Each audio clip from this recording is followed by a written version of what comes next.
The Montenegro estate sat behind 12-foot walls in the hills outside Seattle, the kind of property that didn't appear on any tourist maps. Elena Vasquez had cleaned houses for 8 years, but she'd never seen anything like this. The driveway alone was longer than the street she'd grown up on. "Remember," Sandra from Elite Domestic Services had said during the briefing, "the family is away on extended business. You're doing a deep clean of the entire main house. 2 weeks, full days. The pay is triple your usual rate, but there are rules. Preparing and narrating this type of story took us long efforts and hard work. So if you are enjoying the story, please consider subscribing to our channel. The rules had been extensive. Don't touch anything in the locked rooms. Don't ask questions about the security systems. Don't mention this job to anyone. Sign the NDA. Accept that cameras were everywhere." Elena had signed everything without hesitation. She needed the money too desperately to ask why a family needed this level of secrecy just for house cleaning. Now, standing in the marble entryway with her cleaning supplies, she understood. This wasn't a home. It was a fortress pretending to be a home. "Miss Vasquez?" A stern-looking woman in her 50s appeared from a side hallway. "I'm Mrs. Chen, the house manager. I'll show you where you'll be working today." Elena followed her through rooms that belonged in magazines. Everything was expensive, but somehow cold. Beautiful furniture that no one sat on. Art that no one stopped to admire. A kitchen that looked like it had never cooked a family meal. "The family is returning earlier than expected, Mrs. Chen said as they climbed a curved staircase. "Mr. Montenegro will be back tomorrow evening. That means we need the second floor completed by tonight." "Of course," Elena said, though her stomach tightened. She'd planned 4 days for the second floor. Mrs. Chen stopped at a closed door, her hand on the knob, her expression shifted to something almost gentle. "This is Marcus's room. He's special. You'll need to be careful with his things. Everything has a specific place." "Marcus? Mr. Montenegro's son. He's 8. Mrs. Chen opened the door. "He's supposed to be at a therapy appointment, but be mindful anyway." The room was unlike anything else in the house. Where the rest of the estate was cold and pristine, this space was lived in, loved. The walls were painted a soft blue with glow in the dark stars on the ceiling. One corner held a tent made of weighted blankets. Shelves displayed toys organized by color and size. A tablet sat charging on a small desk. But it was the details that made Elena's chest ache. Noise-canceling headphones on every surface. A visual schedule on the wall showing the day's activities and pictures. Textured squares of fabric mounted in frames, a sensory wall. Labels everywhere with both words and symbols. This was a room designed for a child with autism. She'd recognize it anywhere. Elena set down her supplies carefully, remembering another room like this, smaller, in a tiny apartment, for her own son, Mateo. Before, she pushed the memory away and started dusting, working methodically. The room was already clean, really. Someone cared deeply about this space. She was wiping down the bookshelf when she heard it. A whimper, small, frightened, coming from somewhere close. Elena froze, listening. Nothing. Maybe she'd imagined it. Then it came again, definitely real, definitely scared. She dropped to her knees, checking under the bed. A pair of dark eyes stared back at her from the shadows. A small boy, maybe 8 years old, was pressed against the wall under the bed frame, his knees pulled to his chest.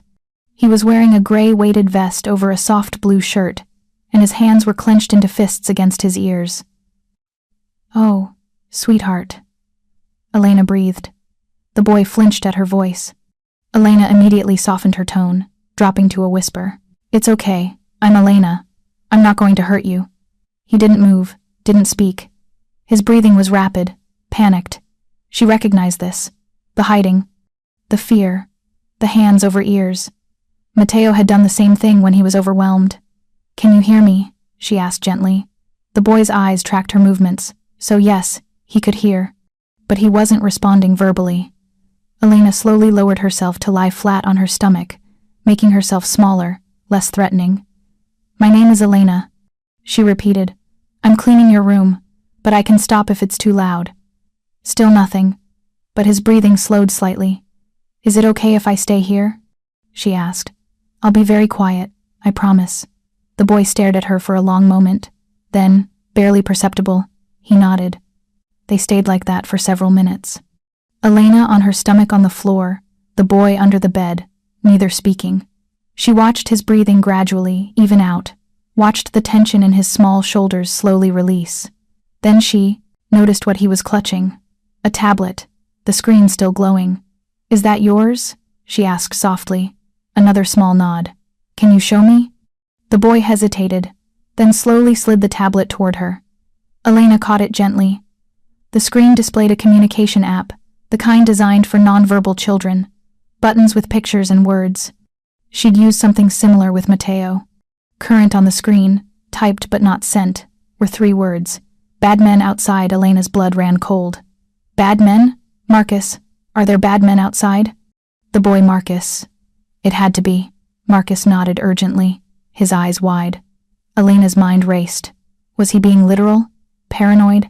Having a fear response to something harmless? Or was there actually a threat? Given the security systems, the NDAs, the fortress-like quality of this house, she couldn't dismiss it. "Okay," she said, keeping her voice calm. "Okay, Marcus, you're safe inside. I'm going to make sure we're safe. Is that okay?" He nodded again, watching her, intently.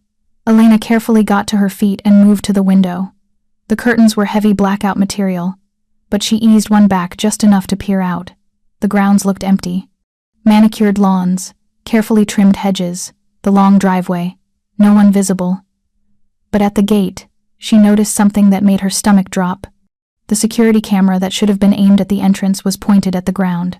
And there, barely visible through the trees, was a dark van parked on the road outside, no company markings. Tinted windows. Maybe it was nothing. Maybe it was gardeners or deliveries or... Her phone buzzed.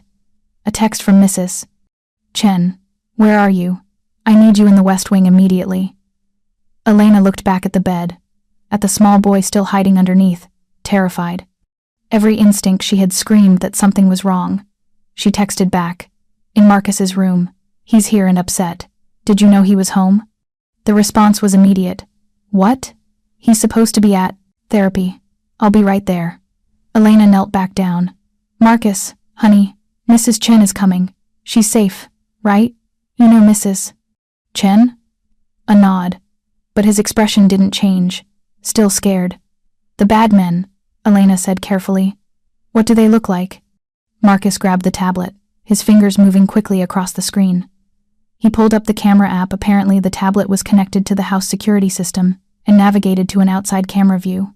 There, on the screen, Elena saw what Marcus had seen.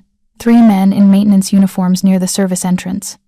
They looked normal enough, except for one detail that made her blood freeze. The man in front was using a small device near the door's electronic lock, trying to bypass it. "Oh God," Elena whispered. Footsteps pounded in the hallway. Mrs. Chen burst through the door, her face flushed. "Marcus, why aren't you at Mrs. Chen?" Elena interrupted, her voice urgent. "Call security. Now. There are men trying to break into the service entrance." Mrs. Chen's expression shifted from annoyed to terrified in an instant. She yanked out her phone, dialing with shaking hands. "This is Chen. Code red. Breach attempt at service entrance. 3 suspects. And Marcus is in the house." She listened for a moment, her face going pale. "What do you mean the cameras are looped?" "How is that?" She cursed in Mandarin. "Get every available unit here now." She looked at Elena, and for the first time the stern house manager looked genuinely frightened. "We need to move Marcus to the safe room. Can you help me get him out from under there?" Elena was already moving. She dropped back down to floor level. "Marcus, we need to go somewhere very safe right now. Can you come out?" He shook his head violently. "I know it's scary, but we need to go to your safe place. You know where that is, right? Your special room?" Recognition flickered in his eyes. He knew what she meant. "Mrs. Chen and I will be with you the whole time. We'll go fast and quiet, like a game. Can you do that?" Marcus stared at her for a long moment. Then, slowly, he started crawling out from under the bed. The moment he was clear, Elena heard it. A sound that didn't belong. The distant electronic beep of a lock disengaging. They were inside. Mrs. Chen grabbed Marcus's hand, but he pulled away, overwhelmed. He was starting to breathe too fast again, the beginning of a meltdown. "Let me," Elena said. She held out her hand, palm up, not grabbing. "Marcus, can I help you?" We need to move now. He looked at her hand. Then, miracle of miracles, he placed his small hand in hers. Good, Elena whispered. You're so brave. We're going to walk very quietly now. Can you show me where the safe room is? Marcus pointed to the door. Mrs. Chen, Elena said. Where? Master bedroom. Hidden panel behind the closet. Mrs. Chen was already moving toward the door, phone still pressed to her ear, speaking rapid-fire instructions to someone. They slipped into the hallway. Elena could hear voices now, coming from downstairs. Male voices, speaking in low tones. Second floor, the kid's room, worth millions in leverage. Just grab him. We're on the clock. They wanted Marcus. This wasn't a random break-in. This was a targeted kidnapping. Elena's hand tightened protectively around Marcus's. The little boy was trembling but moving, following Mrs. Chen toward the master bedroom. They were almost there when a man appeared at the top of the stairs. He was large, wearing maintenance coveralls that didn't quite hide the gun tucked into his waistband. His eyes went from Mrs. Chen to Elena to Marcus, and his expression shifted to satisfaction. There you are, he said, starting toward them. Nobody needs to get hurt. Just hand over the kid. Mrs. Chen moved in front of Marcus, her phone held up like a weapon. Security is on the way. The police are on the way. You need to leave, now. The man laughed. Lady, your security system has been dark for 20 minutes. And the cops? We made sure they got a call about a domestic disturbance across town. Very detailed, very urgent call. They're gonna be busy for a while. He took another step forward. Elena's mind raced. They couldn't reach the master bedroom without going past him. Marcus was starting to shake harder, his breathing becoming gasps. He was on the edge of a full meltdown, and if that happened, he wouldn't be able to move at all. She made a decision. Mrs. Chen, Elena said quietly. The east staircase. Is there one? Servants' stairs. End of the hall, other direction. Go. I'll distract him. You can't go. Mrs. Chen hesitated for only a second, then grabbed Marcus's other hand and ran in the opposite direction. The man started after them, but Elena stepped directly into his path. Get out of the way, he snarled. No. He looked at her like she was insane. Lady, I don't want to hurt you, but I will. Elena's heart was hammering so hard she thought it might break through her ribs. She'd never been brave, never been a fighter. She was a maid, a cleaner, someone who disappeared into backgrounds. But she'd also been a mother. And some instincts don't die just because your child does. You're not touching that boy, she said, her voice steadier than she felt. The man reached for his gun. Elena did the only thing she could think of. She grabbed the nearest thing, a decorative vase on a hallway table, and threw it directly at his face. It shattered against his forehead. He roared in pain and surprise, stumbling backward. Elena ran. She didn't go after Mrs. Chen and Marcus. That would just lead this man right to them. Instead, she ran toward Marcus's room, her feet pounding on the hardwood floors. She could hear him behind her, cursing, heavy footsteps closing the distance. Elena burst into Marcus's room and slammed the door, throwing the lock. It wouldn't hold long, but maybe long enough. She yanked out her phone with shaking hands. 911. She needed to call 911. The door shuddered as the man hit it from the other side. Once, twice. The lock was already cracking. Elena looked around desperately. The window, could she climb out? No, they were on the second floor, and she'd break her legs. The weighted blanket tent. She dove for it, crawling inside, pulling her phone out. Her fingers were shaking so badly she could barely type. The door splintered open. Stupid move, lady, the man growled, stepping inside. Now I'm pissed. Elena dialed 911, her finger hovering over the call button. The man grabbed the edge of the blanket tent, and then everything changed. A voice, cold as Arctic wind, spoke from the doorway. Touch her, and you die screaming. Elena peered out from the tent. A man stood in the doorway. Tall, maybe 6'2", wearing an expensive dark suit despite the late hour. His hair was black with silver at the temples, his face angular and handsome in a way that made people look twice. But it was his eyes that stopped Elena's breath, dark brown, almost black, and containing a fury so controlled, so absolute, that the room's temperature seemed to drop. This had to be Marcus's father. Dante Montenegro.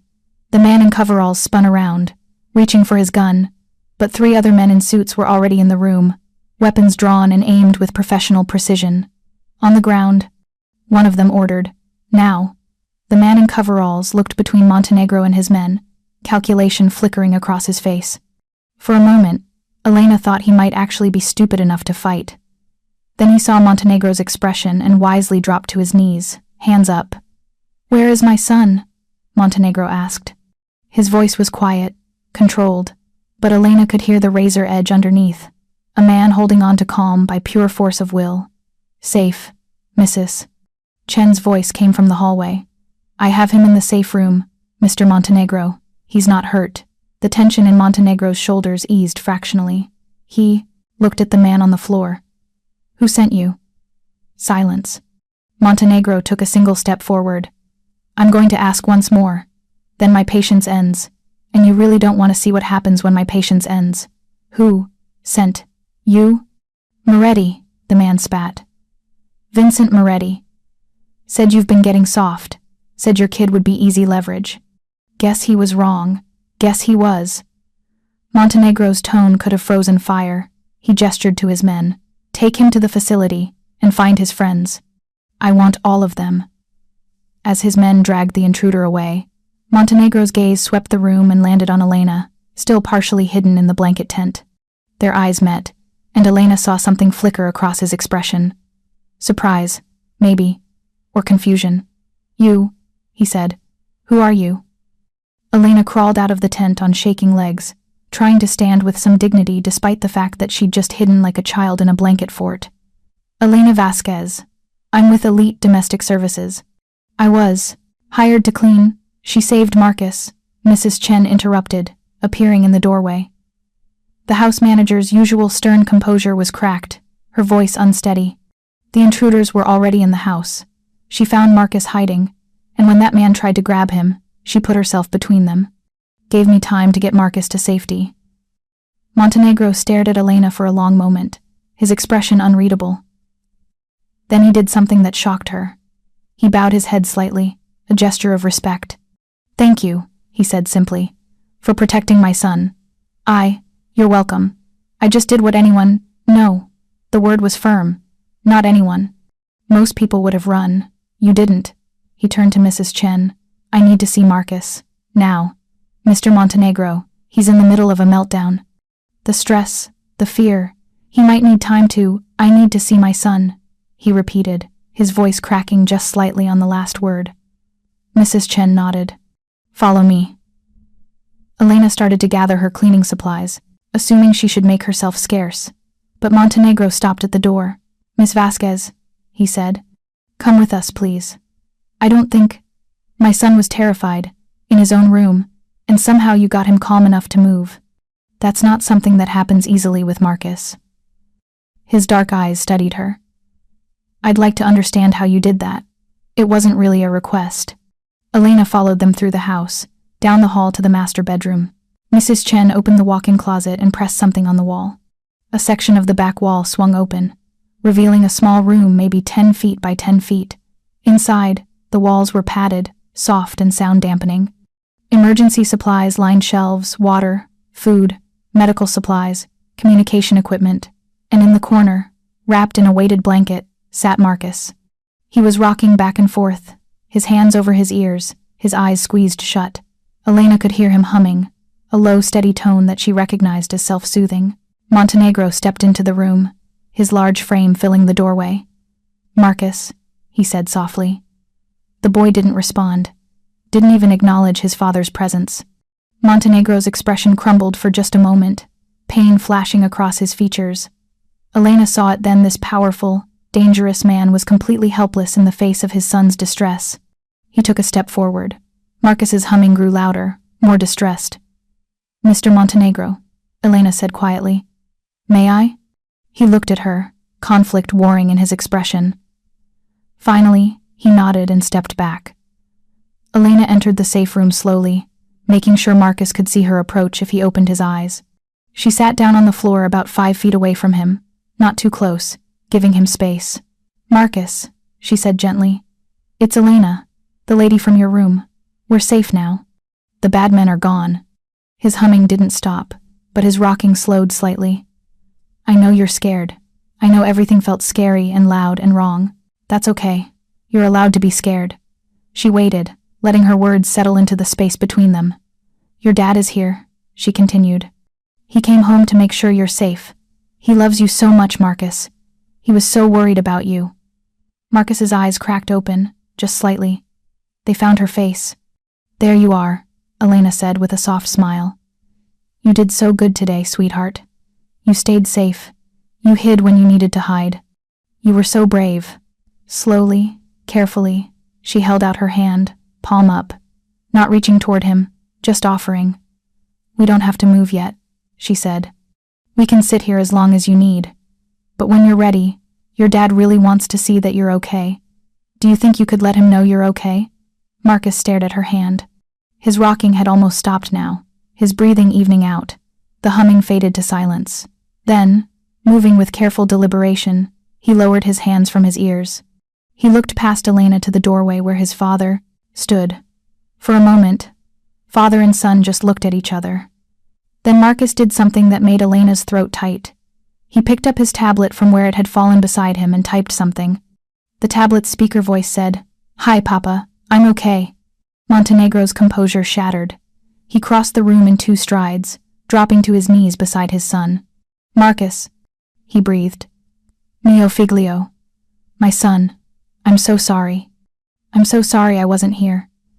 Marcus leaned against his father's chest, and Montenegro wrapped his arms around him, holding him like he might disappear. Elena watched the boy's hands come up and grip his father's suit jacket, holding on just as tightly.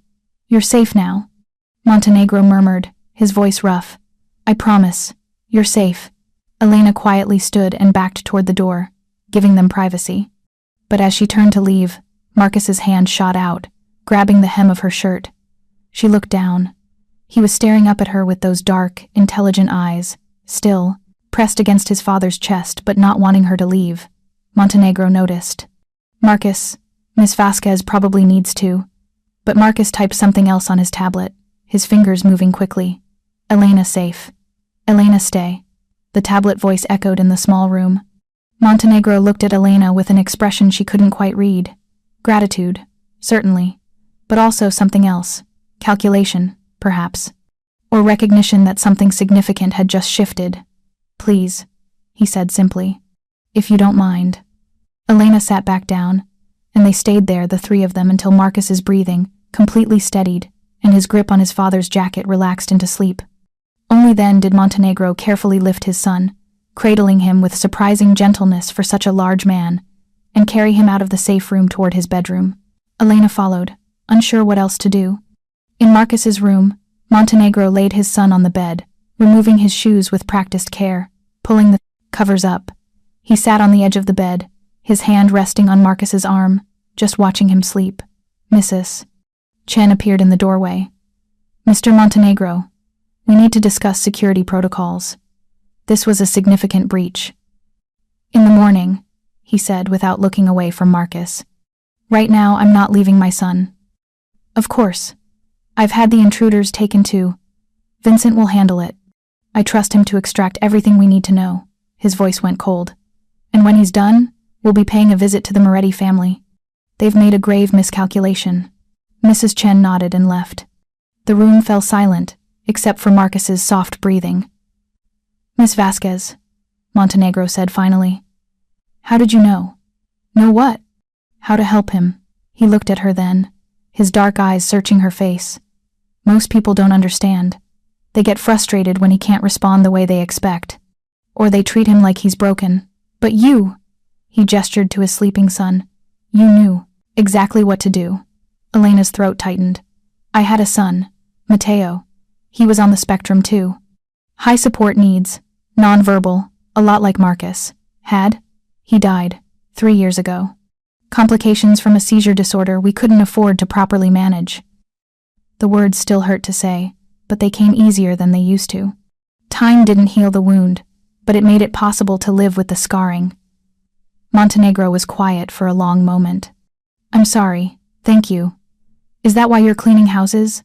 Medical debt?" Elena bristled slightly. "It's honest work." "I didn't mean to insult you." He looked back at Marcus. I just recognized someone who understands what it's like. The isolation, the fear, the overwhelming love mixed with the helplessness. He stood, moving to the window, staring out at the grounds where his security team was no doubt sweeping for any remaining threats. Marcus doesn't connect with people, he said quietly.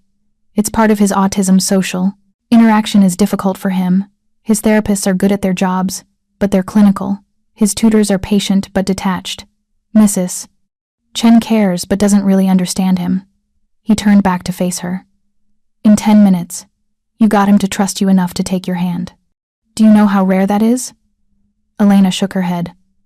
I've been his father for 8 years, Montenegro continued, and there are still times I can't reach him. Times when he's locked inside his own fear, and I don't know how to help, but you. He gestured to the bed. You reached him immediately. I just treated him like a person who was scared, not a condition that needed managing. Exactly. Montenegro crossed his arms, studying her. Miss Vasquez, I need someone like you in Marcus's life. Elena's stomach dropped. Mr. Montenegro, I appreciate the sentiment, but I'm not qualified to be a therapist, or I don't want you to be his therapist. I have excellent therapists. What I want, he paused, choosing his words carefully. My son needs someone who sees him. Not his diagnosis, not his limitations, just him. Someone who understands that different communication doesn't mean no communication.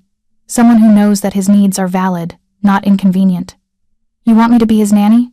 I want you to be his advocate, his ally, the person he can trust to understand him when the rest of the world doesn't. Montenegro pulled out a card, wrote something on the back, and handed it to her. This is my private number. Think about it. The pay would be substantial enough to clear any debts and start fresh.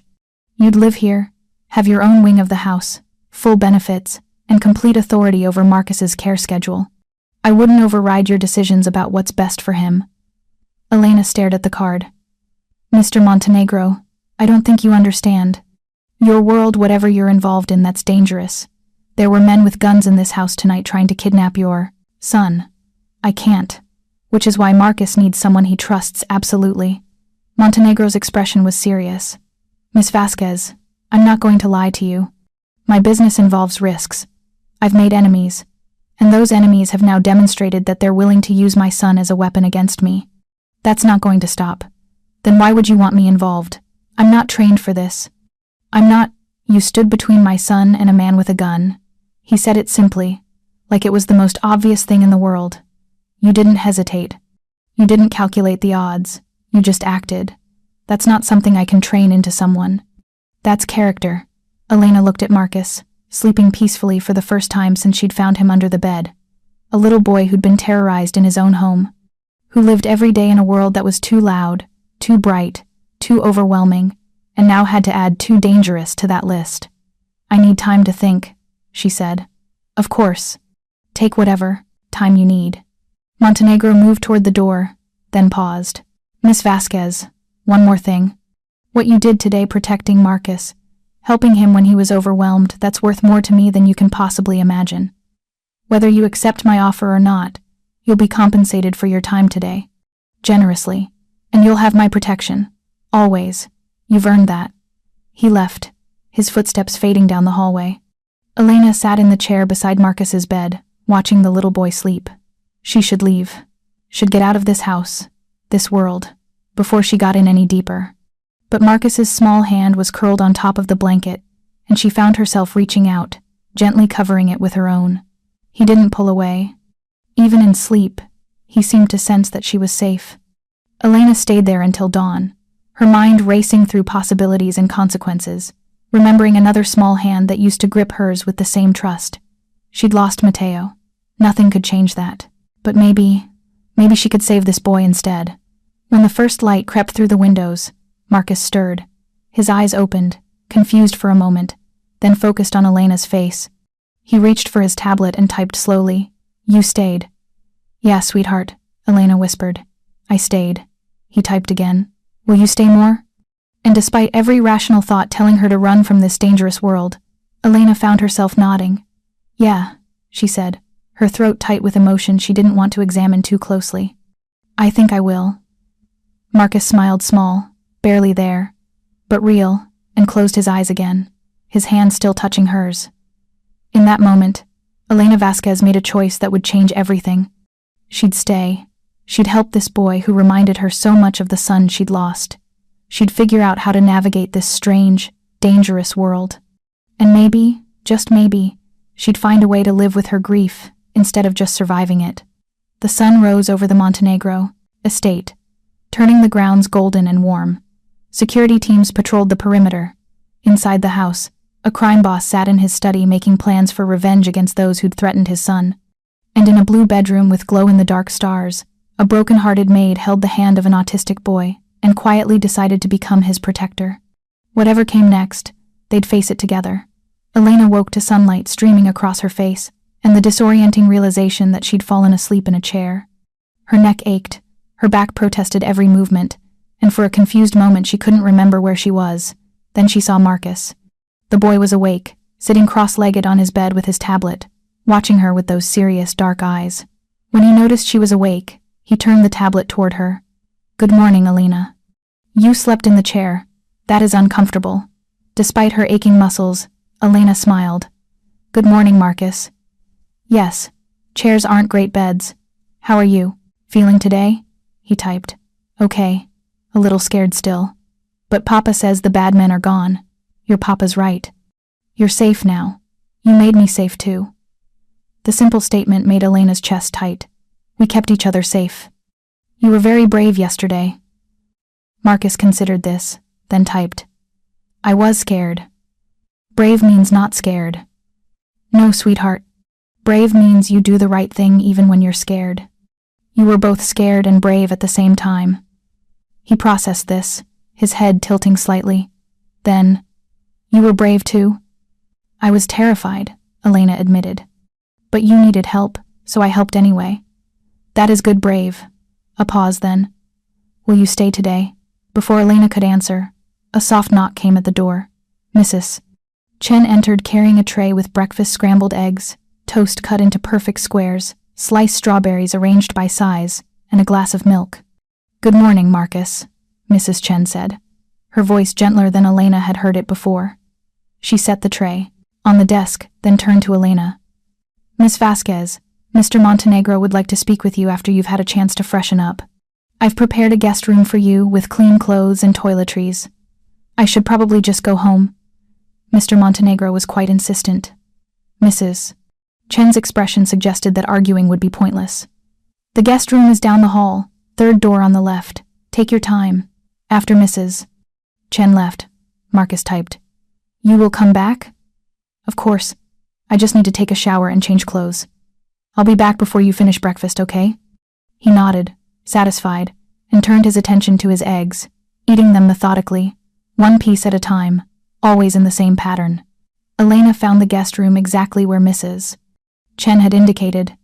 It was larger than her entire apartment, with a king-sized bed, a sitting area, and an ensuite bathroom that belonged in a luxury hotel.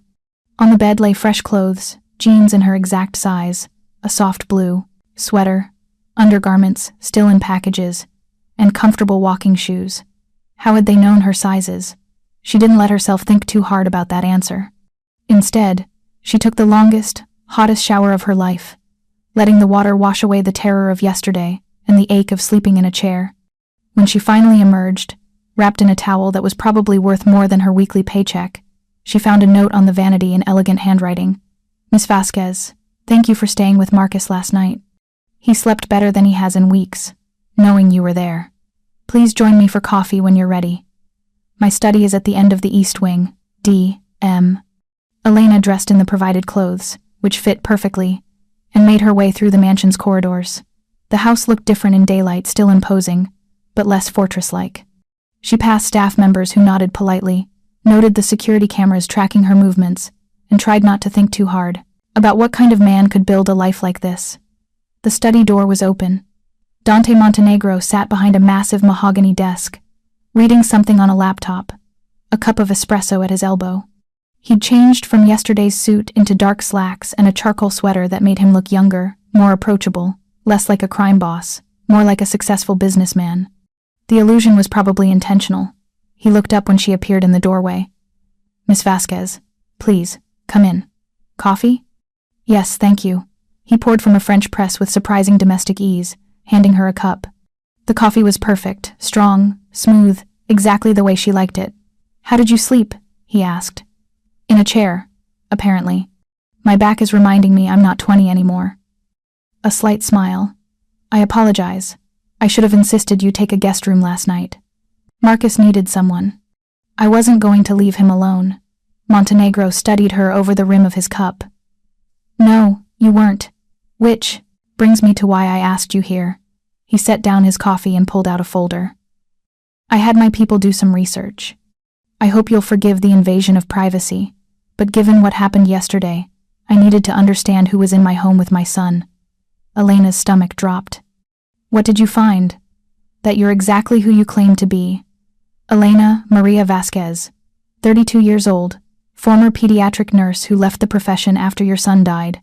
You've worked for elite domestic services for 3 years, have perfect references, no criminal record, no concerning associations." He paused. "And medical debt totaling approximately $68,000. Elena's face heated. "That's none of your, it is, if you're going to work for me." He slid a document across the desk. "This is a contract. 6 months, renewable, if both parties agree.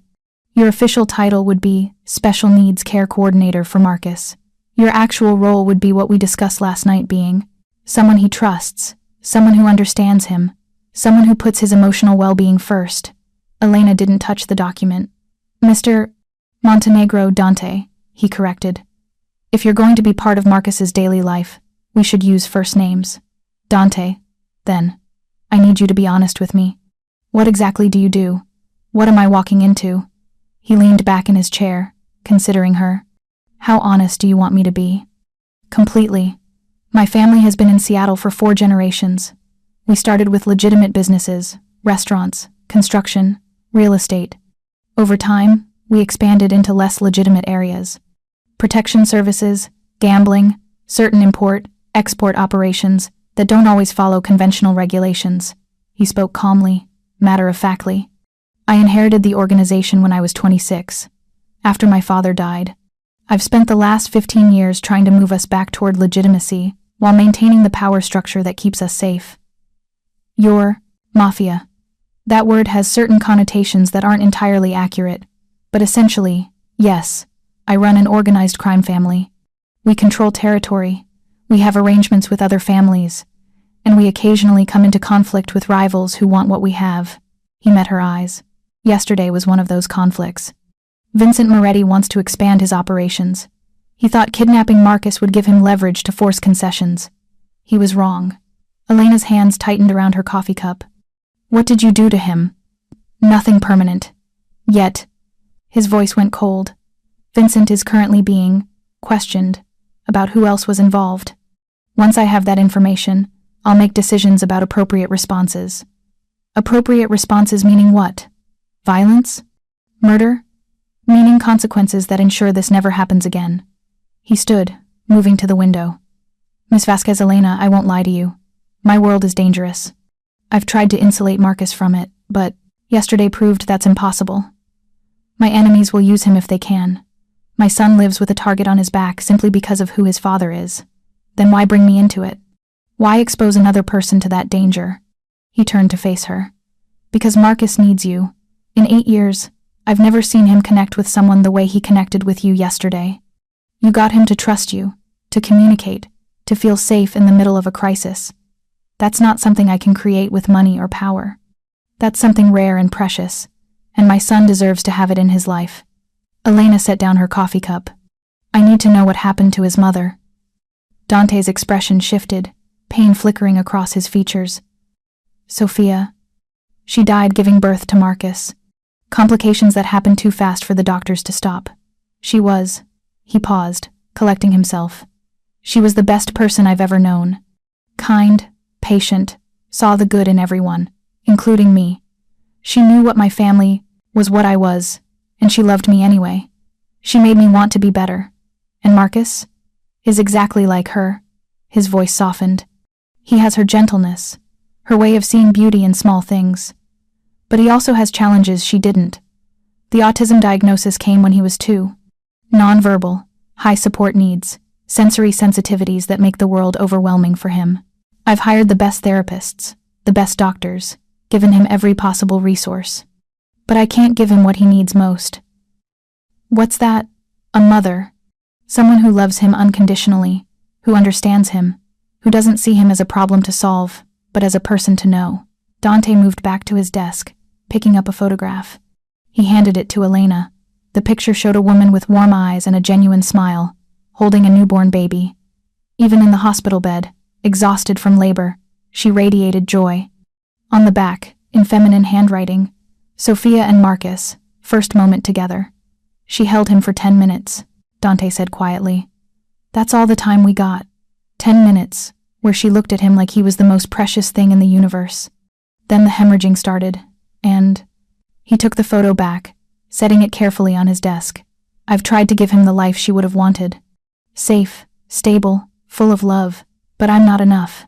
I'm his father, I'm his protector, but I don't know how to be soft the way she was. I don't know how to reach him when he's locked inside his own mind. Elena thought about Marcus under the bed, terrified, and how she'd instinctively known what to do. Not because of training or expertise, but because she'd loved a boy just like him. Because she understood that different didn't mean broken. I need to see the contract, she said. Dante slid it across the desk. Elena read through it carefully. The salary was staggering more than she'd made in 2 years of nursing. Health insurance, dental, vision, room and board included. Complete authority over Marcus's care schedule, therapeutic activities, and daily routines, with the caveat that security protocols had to be followed. 6 months guaranteed employment, with the option to renew. There was also a separate document attached, a payment agreement for her medical debt. What is this? She asked, her voice tight. That debt is from trying to save your son. You shouldn't have to carry it for the rest of your life. Dante's expression was sincere. If you accept this position, that debt disappears. Consider it a signing bonus. That's $68,000. I'm aware. You can't just, I can, and I will. Elena, you risked your life for my son yesterday. You stood between him and danger without hesitation, and then you stayed with him all night to make sure he felt safe. That's worth far more than $68,000 to me. Elena stared at the documents, her mind racing. This was insane.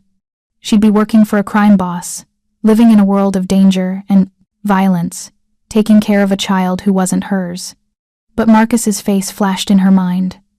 Those serious dark eyes that saw too much. The way he'd typed, Elena safe, Elena stay. The small, barely there smile when she'd promised to stay. I want some conditions of my own, she heard herself say. Dante raised an eyebrow. I'm listening. Marcus's therapy and activities don't get overruled for security concerns unless there's an active, credible threat. He needs normalcy, not just protection. Agreed. I make decisions about his care without interference. You can be consulted, but I have final say. That was already in the contract. And if I ever feel that this situation is harmful to Marcus, I can leave with 2 weeks' notice. No penalties.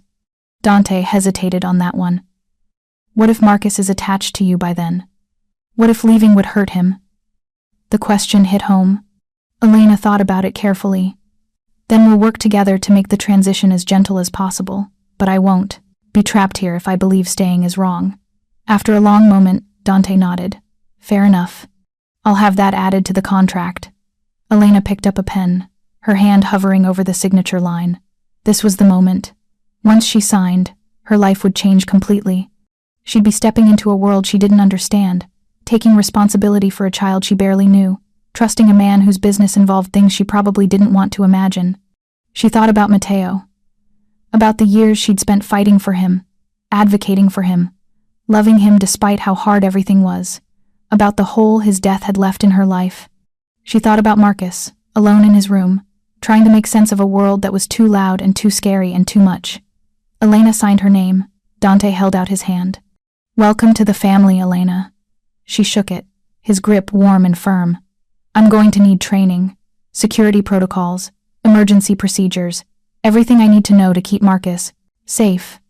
Vincent will handle that, He's my second in command and head of security. You'll meet with him this afternoon. And I want to meet with Marcus's therapists, teachers, and doctors. I need to understand his complete care plan. I'll arrange meetings for this week. Dante stood. Right now, though, Marcus is probably wondering where you are. He's in his sensory room. Do you know where that is? I'll find it. Elena. Dante's voice stopped her at the door. Thank you. For giving him a chance. For giving us both a chance. She nodded and left, her heart pounding. What had she just agreed to?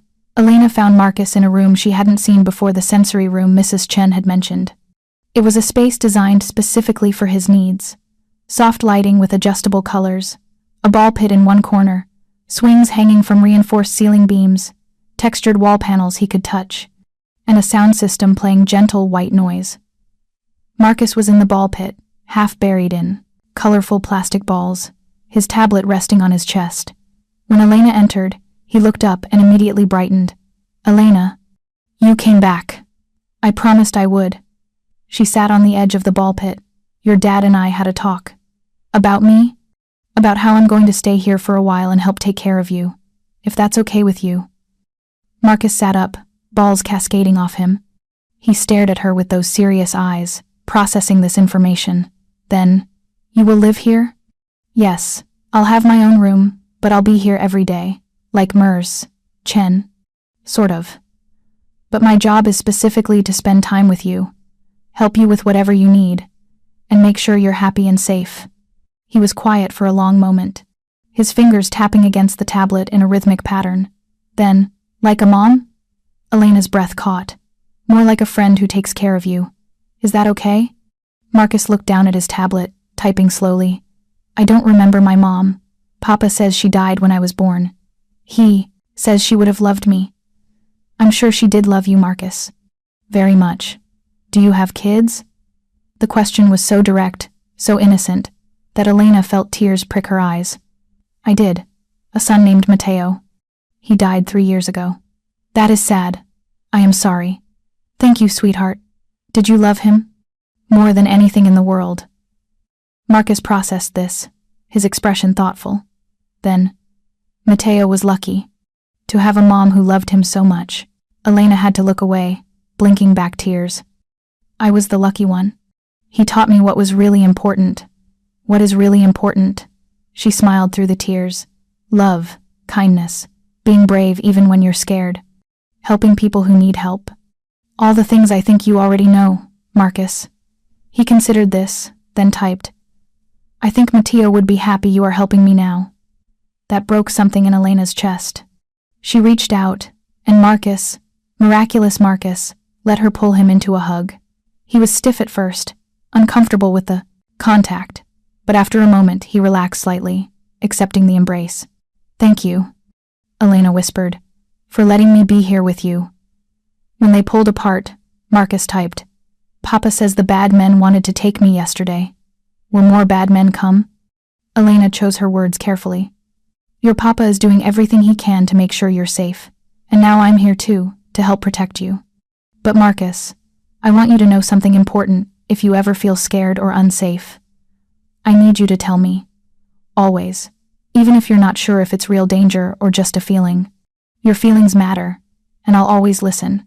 Even if I'm wrong, even if you're wrong. It's better to tell me and be wrong than not tell me and be in danger.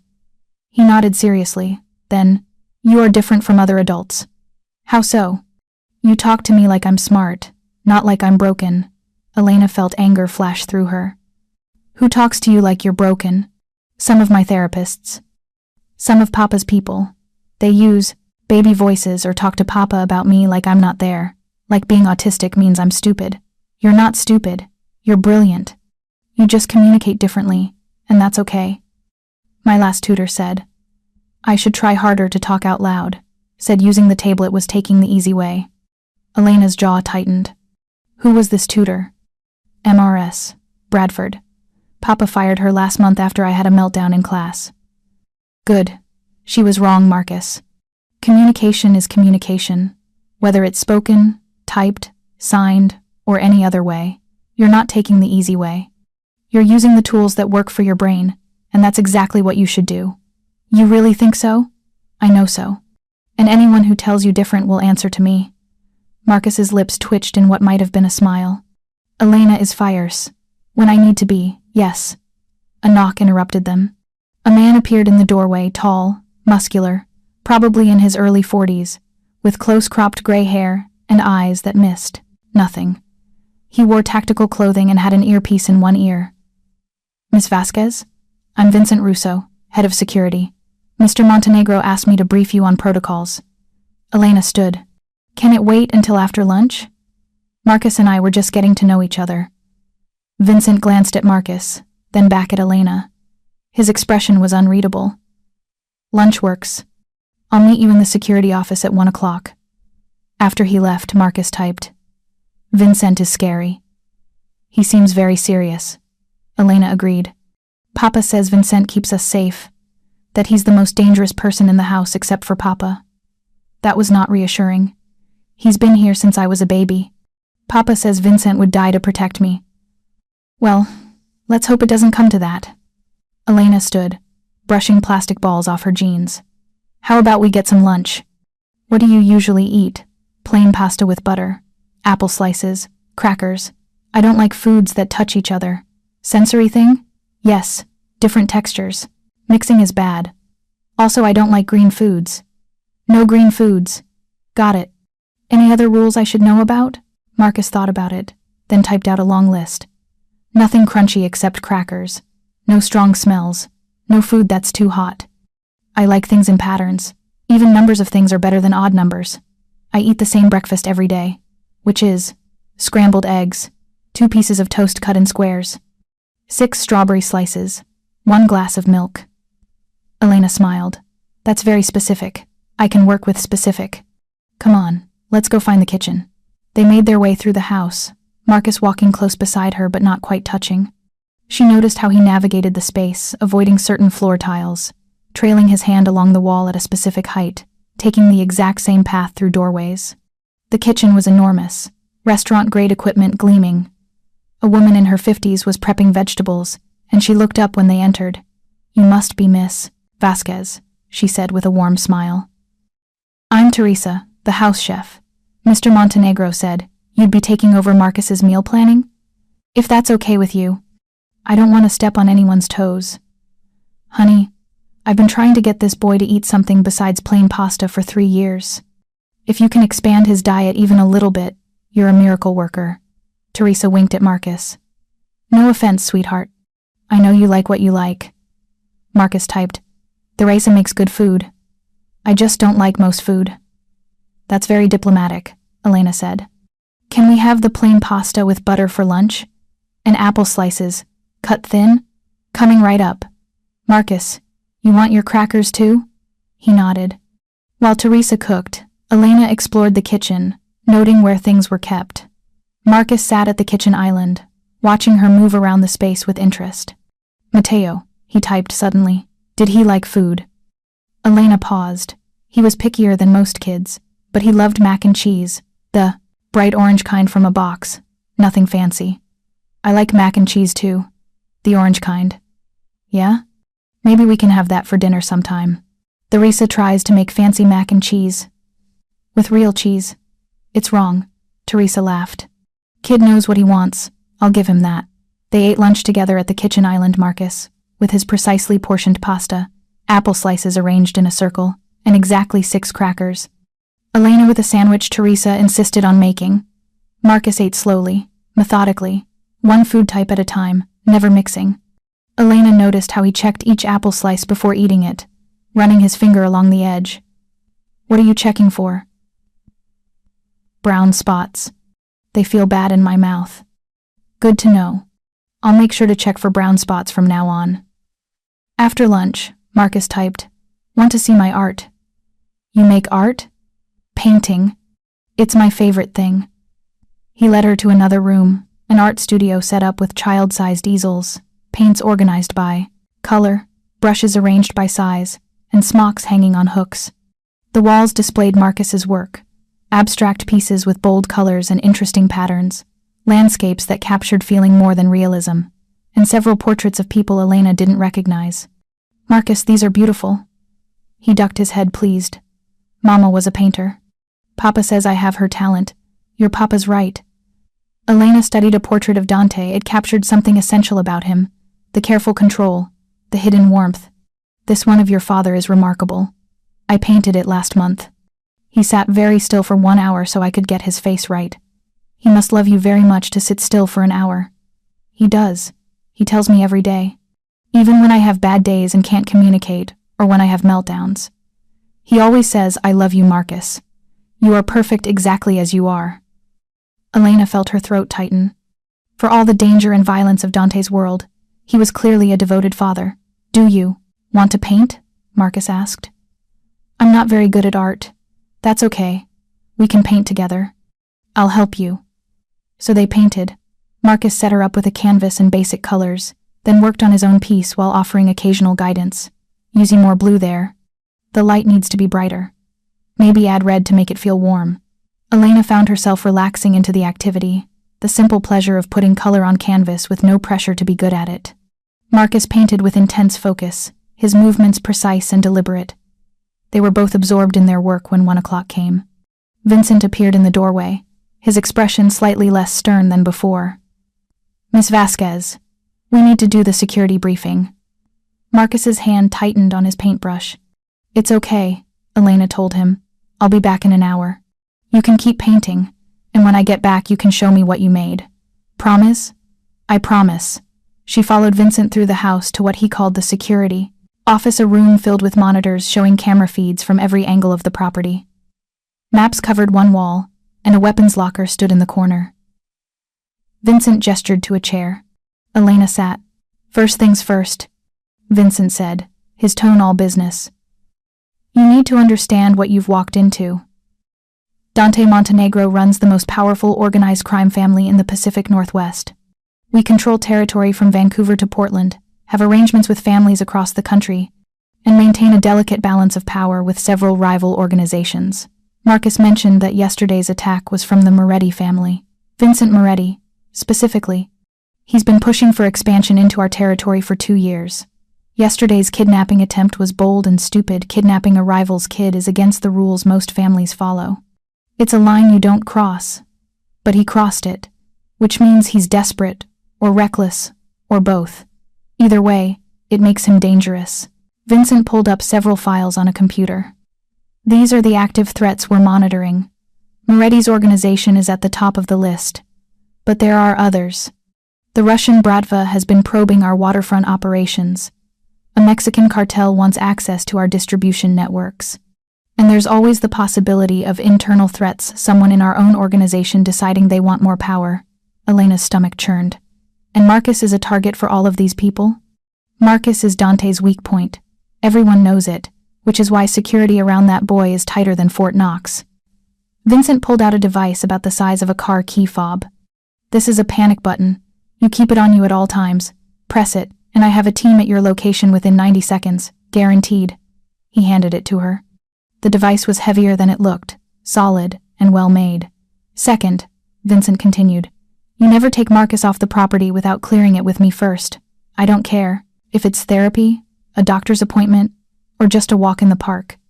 I need advance notice so I can scout the location and position security. What about normal childhood activities? School, playdates, birthday parties? Vincent's expression darkened. Marcus doesn't go to regular school. Too many variables, too many opportunities for someone to get to him. He has tutors who come here. As for playdates and parties, he shrugged. Hasn't really come up. Marcus doesn't have friends. That's not healthy. Maybe not, but it's safe. And in this world, safe trumps healthy. Elena bristled. Does Dante know you think that? Dante agrees with me. Has for 8 years. Vincent leaned against the desk. Look, I get that you're coming into this with ideas about normal childhood and socialization, but you need to understand, every time Marcus leaves this property, we're rolling the dice. Yesterday proved that even with our best precautions, things can go wrong. So your solution is to keep him locked up here forever? My solution is to keep him alive. They stared at each other, tension crackling in the air. Finally, Elena said, I need to meet with Dante about this, because part of my job is Marcus's emotional well-being, and isolation isn't good for that. Fine. But while you're here, you follow my protocols. Understood? Understood. Vincent spent the next hour walking her through emergency procedures, security codes, safe rooms, extraction routes, and a dozen other things that made Elena's head spin. By the time he finished, she felt overwhelmed and slightly terrified. One more thing, Vincent said, as she stood to leave. Yesterday, you put yourself between Marcus and danger. That was either very brave or very stupid. Which do you think it was? Both. His expression softened slightly. But Dante's right about you. Marcus needs someone who'll protect him without hesitation. Just try not to get yourself killed doing it. The kid's already lost one person he cares about. He doesn't need to lose another. Elena nodded and left, her mind churning. She found Marcus exactly where she'd left him, painting with intense focus. When she entered, he looked up, and his face brightened. You came back. I promised I would. Some adults break promises. I don't. When I promise you something, Marcus, I mean it. He studied her face, then nodded, satisfied. Want to see what I painted? He turned his canvas around.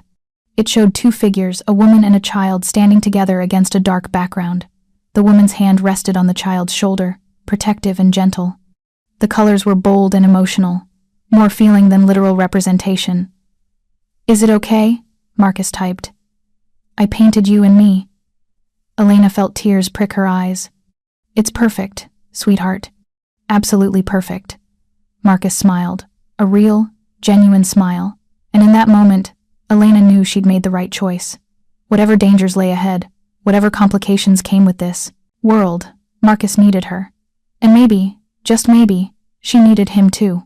Not to replace Mateo. Nothing could do that. But to remind her that she still had love to give. That protecting and nurturing and caring for someone could still be her purpose. Come on, she said. Let's clean up, and then maybe you can show me more of the house. I'm going to be living here.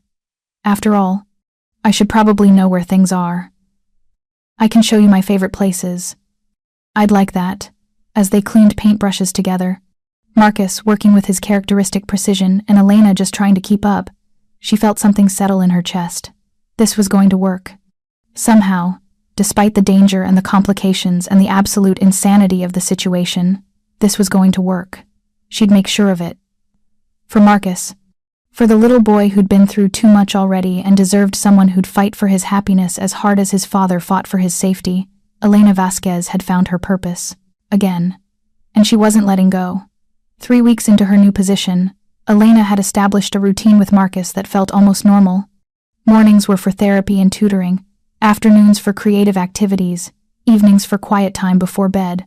Marcus thrived on predictability, and Elena made sure every day followed a clear, visual schedule posted on his wall. But normal was a fragile illusion when armed guards patrolled the perimeter and every outing required military-level planning. Elena was in Marcus's art studio, helping him organize his paint supplies by color gradient, his latest organizational preference when Dante appeared in the doorway. He'd been away for 2 days handling business, which Elena had learned meant she didn't ask questions. Papa? Marcus looked up, his face brightening. He didn't run to his father like some children might, but the happiness was evident in the way he immediately started typing. You're home. Look what Elena and I made. He showed Dante a series of paintings they'd created together, abstract pieces that Marcus said represented different emotions. These are remarkable, Dante said, studying each one carefully. This one feels like joy, warm colors, upward movement. Marcus nodded enthusiastically. And this one is sadness. See how the blue feels heavy? I do see that. Dante met Elena's eyes over Marcus's head. Elena, could I speak with you privately? Marcus, we'll be in my study if you need us. Okay, Papa. Elena followed Dante through the house, her stomach tight with apprehension. His expression was serious, controlled the face he wore when dealing with dangerous business. In his study, Dante closed the door and gestured to a chair. Elena sat, her hands clasped in her lap. Is something wrong? She asked. That depends on your perspective. Dante poured 2 glasses of whiskey, despite the early hour, and handed her one. Vincent tells me you've been pushing back against the security protocols. I've been advocating for Marcus to have more normal experiences. Yes. You told Vincent that Marcus should be allowed to go to the park. Supervised. With security present. Yes. He's 8 years old, Dante. He needs fresh air and space to move.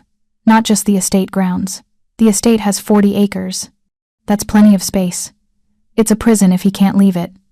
Elena set down her glass, untouched. Marcus is developing anxiety about the outside world.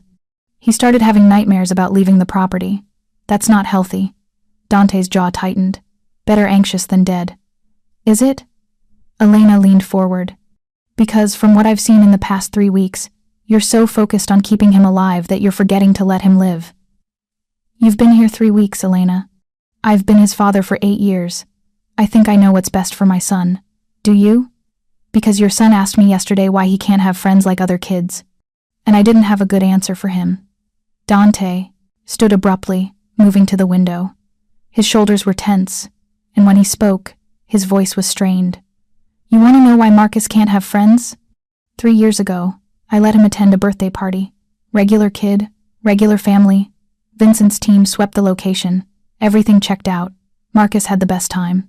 He played with the other children, even managed some basic interaction despite his challenges. He came home happy, exhausted, more animated than I'd seen him in months. He paused, his hands gripping the window frame. 2 days later, that regular family's house was burned down. Parents and 2 children killed. Arson, made to look like an electrical fire, but we knew better. The Moretti family sent a message. Anyone who gets close to my son becomes a target. Elena felt the blood drain from her face.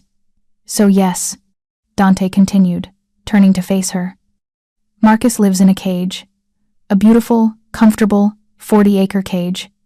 Because every person who enters his life becomes a resistor-free, potential victim. Every connection he makes becomes a weapon someone can use against him. Against me. Dante, I'm so sorry. I didn't know. How could you? It's not exactly something I advertise. He returned to his desk, suddenly looking exhausted. Elena, I see what you're doing for Marcus. The difference in him, these past 3 weeks, he's happier, more engaged, more willing to try new things. You're giving him things I can't. But you need to understand the impossible situation we're in. Elena was quiet for a moment, processing this information. Then she said, What happened to the Moretti people who killed that family?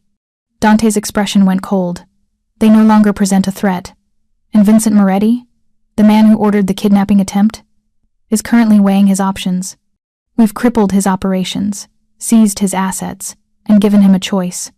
Leave Seattle permanently, or face consequences he won't survive. But he's still out there. For now. These things take time.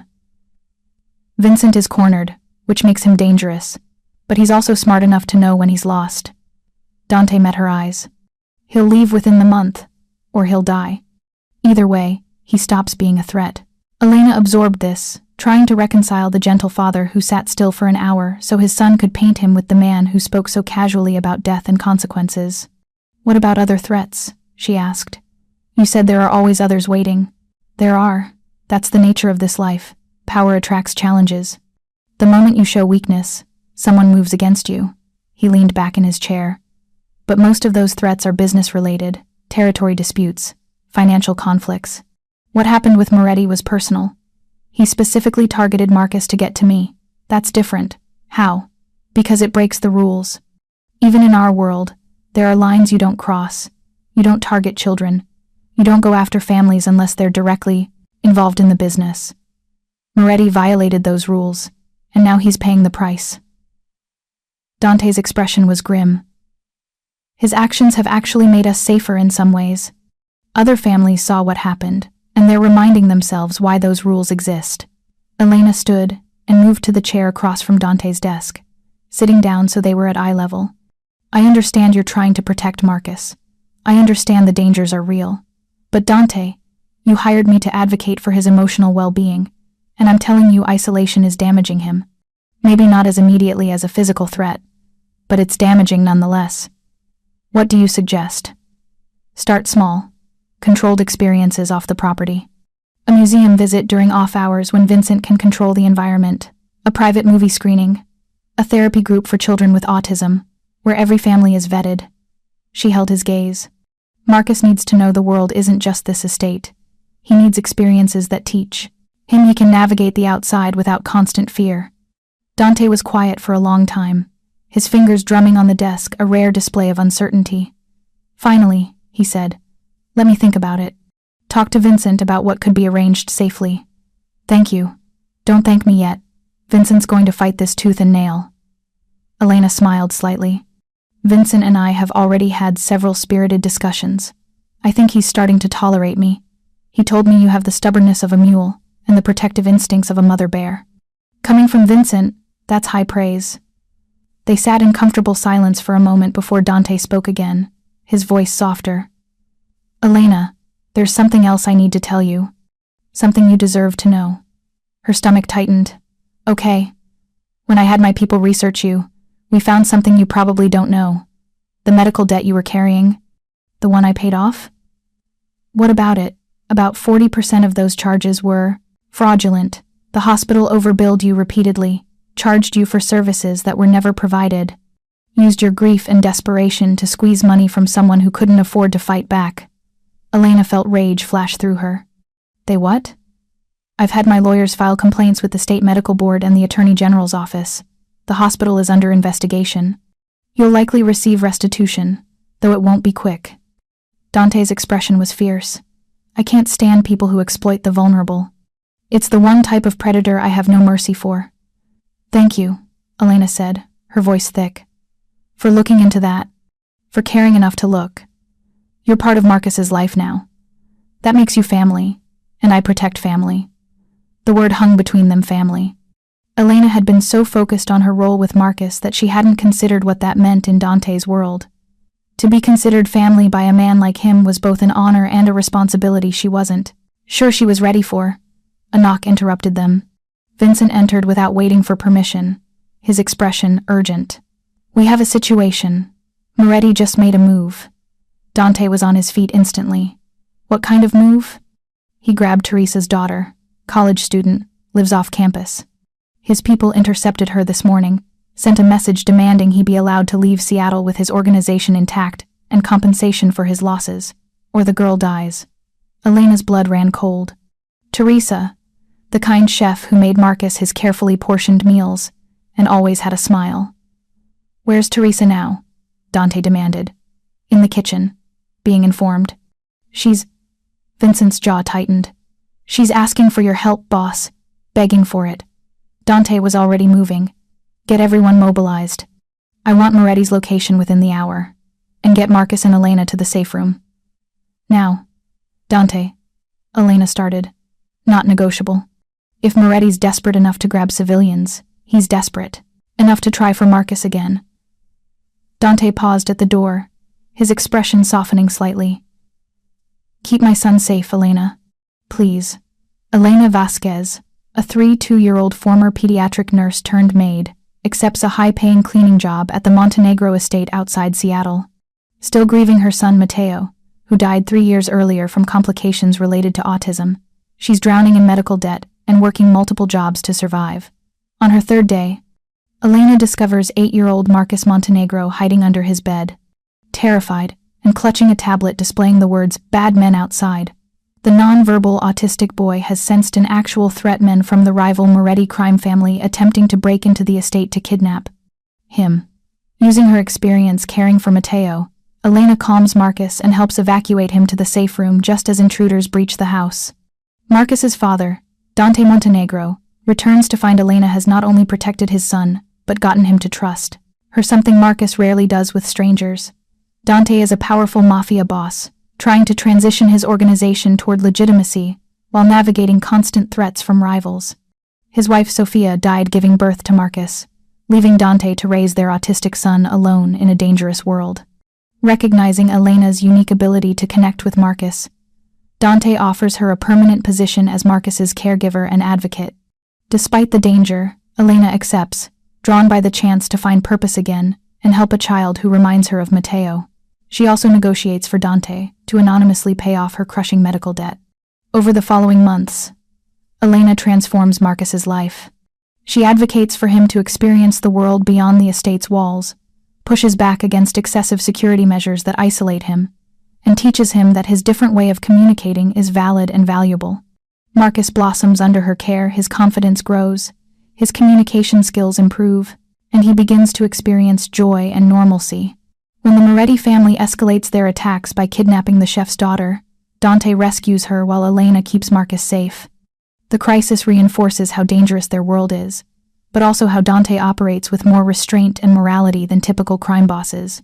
He resolves the Moretti threat permanently, while trying to minimize collateral damage. As Marcus thrives, Dante and Elena fall in love. She becomes Marcus's legal guardian, ensuring she'll care for him if anything happens to Dante. On Marcus's 9th birthday, after a successful year of gradual integration into the outside world through museum visits and therapy groups, Dante confesses his love for Elena. Marcus, who has grown to love Elena deeply, asks if he can call her mom, alongside honoring his biological mother's memory. Elena agrees, and Marcus speaks aloud for the first time in months to say, "Love you, Mom. Love you, Papa." Dante proposes, and Elena accepts, officially becoming part of the family she's helped heal. Together, they've created something beautiful, from brokenness, a found family built on love, trust, and the fierce determination to protect what matters most, even in the most dangerous circumstances. Preparing and narrating this type of story took us long efforts and hard work.